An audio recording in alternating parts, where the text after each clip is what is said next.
নমস্কার বন্ধুরা, সমাজ বেঙ্গলি হেসেলে সবাইকে স্বাগত। আজকে আমি ছোলে বাটারে বানিয়েছি, সেই রেসিপিটাই শেয়ার করব। আমি তার জন্য আগের দিন চানা ভিজিয়ে রেখেছিলাম। এবার সেটাকে আমি একটু সিদ্ধ করে নেব, সঙ্গে একটা আলু দিয়ে দিলাম। আর একটা পুটলি বানাবো, একটু চা পাতা, গোটা গরম মশলা, রসুন, একটা তেজপাতা আর একটু জোয়ান দিয়ে তা দিয়ে একটু দিলাম যাতে চানাটার মধ্যে একটু কালার চলে আসবে। আর জোয়ান দিলাম খুব ইজিলি হজম হয়ে যাবে, এর জন্য দিয়ে আমি এবারে চানাটাকে 2-3টে সিটি মেরে নেব। এবারে আমি এটাকে বসিয়ে দিলাম। বসানো হয়ে গেলে এবারে আমি একটু আটা মেখে নেব। আপনারা চাইলে ময়দা দিয়ে করতে পারেন, যেহেতু আমরা ঘরেই খাবো ওর জন্য আমরা আটা দিয়ে নিলাম। আর যা আটা নিয়েছি তার হাফের থেকেও একটু কম সুজি আর টক দই নিয়ে নিলাম, একটু নুন, চিনি আর একটু রিফাইন অয়েল দিয়ে এটাকে ভালো করে একটু ময়ামটা দিয়ে নেব। ময়ামটা ভালো করে একটু দিয়ে নিতে হবে। ময়ামটা দেওয়া হয়ে গেলে এটার মধ্যে আমি অল্প জল দিয়ে এটাকে ভালো করে মাখবো, যেন খুব বেশি নরমও না হয় আর খুব শক্তও না হয়, সেরকম করে এটাকে মাখতে হবে। আর মাখা হয়ে গেলে একটু ভিজে ন্যাকড়া দিয়ে এটাকে আমি চাপা দিয়ে রাখবো আধ ঘন্টার জন্য। যেহেতু সুজি দেওয়া রয়েছে একটু ফুলবে, ভেজা ন্যাকড়া দেওয়া থাকলে একটু সুজিটা ফুলবে, একটু বেশ নরম হয়ে যাবে, তখন ভালো লাগবে। এবারে আমি চানা করার জন্য আমার যা যা লাগবে, পেঁয়াজ, আদা, রসুন একটু পেস্ট করে নিয়েছি, আর পেঁয়াজ কুচি কুচি করে নিয়েছি, আর 2টো টমেটো আমি পেস্ট করে নিয়েছি। এবার আমার কড়াইয়ে বসিয়ে দিলাম, সরষের তেল দিয়ে দিলাম। এর মধ্যে আমি একটা শুকনো লঙ্কা, তেজপাতা ফোড়ন দিয়ে যে পেঁয়াজটা কুচি কুচি করে রেখেছিলাম সেটা আমি একটু ভাজা ভাজা করে নিচ্ছি। ততক্ষণ একটা পেস্ট করে নিই, জিরে, ধনে, লঙ্কার গুঁড়ো, হলুদ, নুন দিয়ে একটা পেস্ট জলে ভিজিয়ে রাখলাম। আর দিকে চানাটাও আমার সিদ্ধ হয়ে গেছে। এবার পেঁয়াজটা আমার ভাজা ভাজা হয়ে আসলে আমি এর মধ্যে যে পেস্ট করে রেখেছিলাম আদা, রসুন, কাঁচা লঙ্কা আর একটু পেঁয়াজ, সেটাকে দিয়েও আর একটু ভাজা ভাজা করবো, যতক্ষণ নয় কাঁচা গন্ধটা থাকে। কাঁচা গন্ধটা মোটামুটি চলে গেলে আমি এর মধ্যে যে মশলাটা পেস্টটা করে রেখেছিলাম সেটা আমি দিয়ে দিলাম, আর একটু জল দিয়ে দিলাম, দিয়ে এটাকে আমি ভালো করে কষাবো।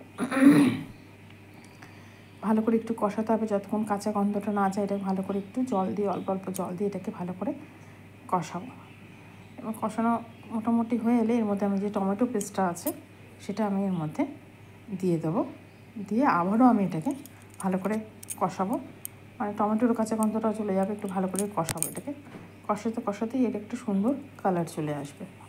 আমি কিন্তু সেরকম একটা লঙ্কার গুঁড়ো দিইনি, মোটামুটি আমি কাঁচা লঙ্কারই বেশিরভাগ রান্না করি, লঙ্কার গুঁড়ো বেশি খাই না, যার জন্য আমি অল্প দিয়েছি। আপনারা যদি চান আর একটু ভালো লাল কালার হবে তাহলে আর একটু কাশ্মীরি লঙ্কার গুঁড়ো দিতে পারেন। মোটামুটি আমার কালারটা হয়ে এসেছে, এবার কষানোও হয়ে গেছে। এবার আমি যে আলুটা সেদ্ধ দিয়েছিলাম ওটাকে আমি হাত দিয়ে ম্যাশ করে দিলাম, আর একটু চানাগুলো এর মধ্যে দিয়ে দিলাম, দিয়ে এটাকে আবারও ভালো করে আমি কষাবো, যাতে মশলাগুলো পুরো সব চানার মধ্যে ঢোকে। ভালো করে এটা কষাতে থাকবো, একটু অল্প জল দিয়ে কষাবো। আর এই যে চানার জলটা আছে ওই জলটাও আমি এর মধ্যে পরে দিয়ে দেবো। আর একটু চানা মশলা এবারে দিয়ে দিলাম। এবার আমি ওই চানার জলটা দিয়ে দেবো, দিয়ে এটাকে আবারও আমি ভালো করে কষাবো।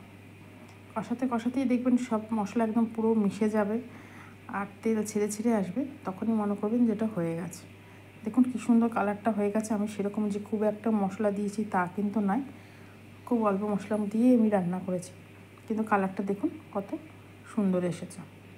এবং কষাতে মোটামুটি এরকম মাখা মাখা হয়ে গেছে, আর একটু কষালেই আমার হয়ে যাবে। এবার আমি খুব একটা ঝোল রাখবো না, আপনারা যদি চান তাহলে একটু জল দিয়ে দেবেন। এই দেখুন তেল ছেড়ে দিয়েছে, আমার চানা কিন্তু তৈরি হয়ে গেছে। এবার এটাকে আমি নামিয়ে নেব। নামিয়ে এবারে আমি এক এক করে এবারে বাটারাগুলো বেলে ভাজবো। আমি খুব একটা বড় সাইজে করছি না, যেহেতু ঘরেই খাবো, আমরাই খাবো, ওই জন্য ছোটো ছোটো করেই করছি, কিন্তু বেশ সব টপাটপ ফুলে উঠবে। দেখুন এই যে ফটফট করে ফুলে উঠছে, খেতেও বেশ টেস্টি হয়েছে। আপনারা এইভাবেই ঘরে বানাবেন, দেবেন বেশি তেল মশলাও লাগছে না, কিন্তু খেতে বেশ টেস্টি হয়েছে। আর ঘরে একটু মিষ্টি থাকলে সেই মিষ্টিটাও দিয়ে দিবেন। দেখবেন ছোলে বাটারা এসব খেলে বা লুচি ফুচি খেলে তার সঙ্গে একটু মিষ্টি হলে বেশ ভালোই লাগে। ছুটির দিন এরকম একটা ব্রেকফাস্ট করে নেবেন, ব্যাস সবাই খুশি হয়ে যাবে। আপনাদের যদি আমার চ্যানেলটা ভালো লাগে অবশ্যই সাবস্ক্রাইব করবেন এবং কমেন্ট করবেন, কেমন লাগলো জানাবেন।